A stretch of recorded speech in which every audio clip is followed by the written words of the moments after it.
सुप्रभात। मैं जगेंद्र राणा आज आपसे एक धार्मिक विषय पर चर्चा करते हैं। विषय है माता का दूध। माता का दूध। भगवान श्री राम अपने प्राण प्रिय भाई भरत से मिलने के लिए अधीर हो रहे थे। इस कारण राक्षस राज विभीषण ने रत्नादि उपहारों के साथ उनकी सेवा में कुबेर का इच्छानुसार चलने वाला दिव्य एवं उत्तम पुष्पक विमान उपस्थित कर दिया। उक्त शूर तिल तेजस्वी विमान पर श्री रघुनाथ जी की आज्ञा से विभीषण, हनुमान एवं समस्त वानर भालुओं के साथ सुग्रीव और युवराज अंगद भी चढ़ गए। फिर भगवान श्री राम की प्रेरणा से वह पुष्पक विमान आकाश मार्ग से तीव्र गति से उड़ चला। भगवान श्री राम अपनी प्राण प्रिया को त्रिकूट पर्वत पर बसी विशाल लंका, मेघनाथ, कुंभकर्ण एवं रावण आदि के वध स्थल, सेतुबंध, शिव स्थापना आदि को दिखाते तथा अपनी लीला का विवरण सुनाते जा रहे थे कि वह अद्भुत विमान किस कंधा के ऊपर जा पहुंचा। श्री रघुनाथ जी ने उसे वहां उतरने की आज्ञा दी। तो विमान के किष्किंधा में उतरते ही वानरराज सुग्रीव की आज्ञा से उनकी तारा आदि सुंदरी स्त्रियां वैदेही के समीप पहुंच गई। माता सीता के इच्छानुसार सुग्रीव की रानियां भी प्रभु के राज्याभिषेक का उत्सव देखने चली। उस समय पवन नंदन हाथ जोड़े टकटकी लगाए प्रभु के मुखारविंद की ओर ऐसे देख रहे थे जैसे वह कुछ कहना चाहते हो। तो भक्तवत्सल प्रभु ने उनकी ओर देखते ही तुरंत पूछा। तब हनुमान जी ने हाथ जोड़कर अत्यंत विनयपूर्वक निवेदन किया, प्रभु,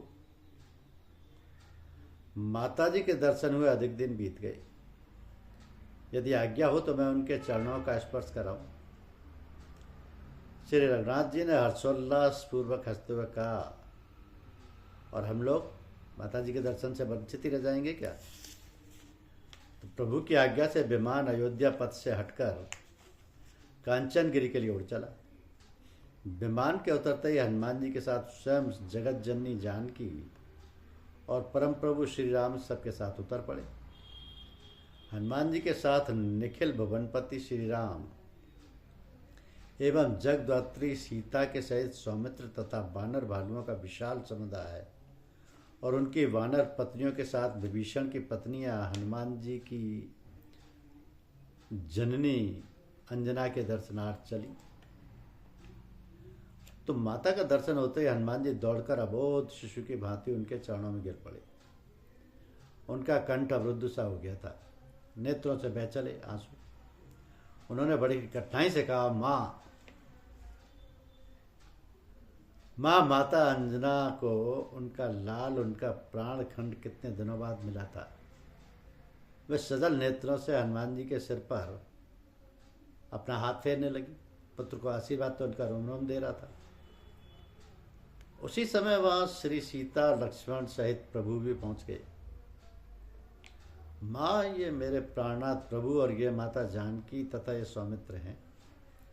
हनुमान जी ने उनका परिचय दिया। अंजना के सुख सौभाग्य का क्या कहना। स्वयं परम प्रभु चलकर उनके द्वार पर पधारे। देवी अंजना उनके चरणों में गिरने ही जा रही थी कि श्री रघुनाथ जी ने अपने पिता का नाम लेते हुए उनके चरणों का स्पर्श कर उन्हें प्रेम पूर्वक बैठाया। भगवती सीता लक्ष्मण ने भी उन्हें प्रणाम किया। तदनंतर सुग्रीव, युवराज अंगद, राक्षस राज विभीषण, असंख्य बानर भालू, सुग्रीव एवं विभीषण की पत्नियां सबने एक साथ पृथ्वी पर मस्त रखकर हनुमान जी की माता अंजना को अत्यंत भक्ति पूर्वक प्रणाम किया। तो माता अंजना अपने भाग्य पर गर्व कर रही थी। निखिल सृष्टि के स्वामी एवं उद्भव स्थित संहार काणी जगदम्बा को मेरा लाल हनुमान जी मेरे द्वार पर ले आए। उन्होंने मुझे सम्मान दिया। यह सौभाग्य देवताओं एवं तपस्वी महर्षियों को भी कहाँ प्राप्त होता है। उन्होंने बड़े ही प्यार से प्रभु को, उनके मुखारविंद को उनके करकमलों को एवं अरुण कमल तुल्य लाल लाल चरणों को सहलाया। माता जानकी को हृदय से लगाया और सबकी ओर देखती हुई माता अंजना ने कहा, मैं जानती हूँ मैं ही यथार्थ पुत्रवती हूँ। मेरे पुत्र हनुमान ने भगवान के चरणों में अपना सर्वस्व समर्पित कर दिया है और उसी के कारण जगदाधार स्वामी ने स्वयं मेरे यहाँ पधार कर मुझे अपना दुर्लभतम दर्शन प्रदान करने की कृपा की है। उन्होंने भी मुझे माँ कहा है। अब मैं केवल अपने हनुमान की ही नहीं, इन प्रभु श्री राम की बेटी सीता की, लखनलाल की और इन असंख्य परम पराक्रमी तेजस्वी वानर भालुओं की माता हूँ। फिर उन्होंने हनुमान जी से कहा, बेटा कहते हैं पुत्र माता से कभी उऋण नहीं हो पाता, किंतु तुम मुझसे उऋण हो गया। तूने अपना जीवन और जन्म तो सफल कर ही लिया, तेरे कारण मेरे भाग्य पर बड़े से बड़े सुर मुनि पुंगवों की को भी ईर्ष्या हो सकती है। हनुमान जी ने माता अंजना के चरण दबाते हुए कहा, माँ इन करुणामूर्ति माता सीता को दशानन हर ले गया था। इन करुणा निधान की आज्ञा एवं इन्हीं की कृपा शक्ति से मैंने समुद्र पार जाकर लंका में माता जी का पता लगाया। फिर प्रभु ने समुद्र पर पुल बंधवाया और लंका में राक्षसों के साथ भयानक संग्राम किया। मेघनाथ, कुंभकर्ण और रावण जैसे प्रख्यात दुर्जय वीरों का प्रभु ने वध किया और फिर विभीषण जी को लंका के राज्य पद पर अभिषिक्त कर माता जानकी के साथ अयोध्या पधार रही। हनुमान जी के वचन सुनते ही माता अंजना ने कुपित होकर उन्हें अपनी गोद से ढकेल दिया। उनके नेत्र लाल हो गए। उन्होंने क्रोधपूर्वक कहा, तूने व्यर्थ ही मेरी कोख से जन्म लिया, मैंने तुझे व्यर्थ ही अपना दूध पिलाया। परम प्रभु श्री रघुनाथ जी के साथ विदेह नंदिनी सौमित्र, समस्त वानर भालू, विभीषण, वानरराज, सुग्रीव एवं विभीषण की पत्नियां तथा स्वयं पवन नंदन चकित थे कि अभी अभी माता जी को क्या हो गया, ये सचा क्रुद्ध क्यों हो गई। हनुमान जी हाथ जोड़े चुपचाप माता की ओर टकटकी लगाए देख रहे थे और अंजना देवी उन्हें डांटते हुए कह रही थी कि तुझे और तेरे बल और पराक्रम को धिक्कार है। क्या तुझमें इतनी शक्ति नहीं थी कि तू लंका में प्रवेश करने पर त्रिकूट पर्वत को उखाड़कर समूची लंका को समुद्र में डुबो देता? तो दुष्ट दशानन को उनके सैनिकों सहित नहीं मार सकता था, और यदि तू उन्हें मारने में समर्थ नहीं था तो उनसे युद्ध करता हुआ स्वयं मर जाता। किंतु मेरे जीवित रहते परम प्रभु के सेतु बंधन एवं राक्षसों से युद्ध कराने का कष्ट उठाना पड़ा। तुझे मेरा दूध पिलाना व्यर्थ हुआ। तूने मेरे दूध को लज्जित कर दिया, धिक्कार है तुझे। अब तू मुझे अपना मुंह मत दिखाना। माता अंजना क्रोध से कांप रही थी। हाथ जोड़ा हनुमान जी ने कहा, मां मैंने तेरे दूध को कभी लज्जित नहीं किया है और ना भविष्य में तेरे महिमा में दूध को कभी आंच ही आएगी।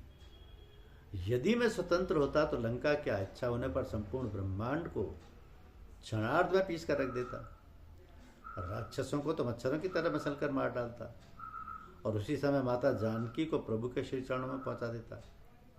किंतु जगतजननी जानकी का पता लगाने के लिए समुद्र के पार जाते समय मेरे नायक जामवंत जी ने मुझे आदेश दिया था कि तुम केवल माता सीता को देखकर उनका कुशल समाचार लेकर लौट आना।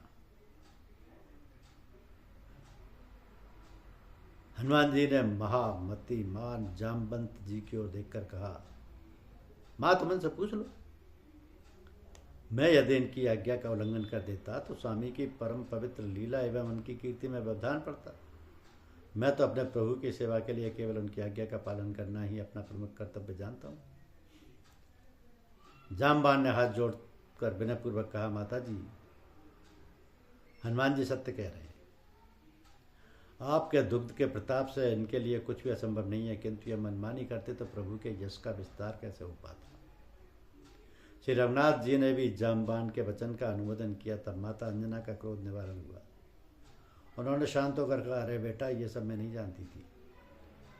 मुझे आश्चर्य हुआ कि मैंने जिस हनुमान को अपना दुख पिलाकर पाला है वह इतना कायर कैसे हो गया कि उसके रहते जगदाधार स्वामी को कष्ट उठाना पड़ा। माता अंजना के द्वार बार बार अपने दुग्ध की प्रशंसा में सौमित्र अतिशयोक्ति समझ रहे थे। माता अंजना ने उनके मुखारविंद को देखकर अनुमान कर लिया कि लखनलाल को मेरी बातों पर संदेह हो रहा है। उन्होंने कहा, लखनलाल, आप समझ रहे हैं कि यह बुढ़िया बार बार अपने दुग्ध का क्या गुणगान कर रही है, पर मेरा दूध असाधारण है, आप स्वयं देख लीजिए। माता अंजना ने अपने स्तन को दबाकर दुग्ध की धार समीपस्थ पर्वत शिखर पर छोड़ी। फिर तो जैसे वज्रपात हो गया। भयानक शब्द के साथ वह पर्वत फटकर 2 भागों में विभक्त हो गया। माता अंजना की जय। समस्त वानर भालुओं ने चकित होकर गर्जना की। माता अंजना ने कहा, लखनलाल, मेरा यही दूध हनुमान ने पिया है, मेरा दूध कभी व्यर्थ नहीं जा सकता। प्रसन्न मन से रघुनाथ जी हाथ जोड़कर माता अंजना से चलने की आज्ञा मांगने लगी।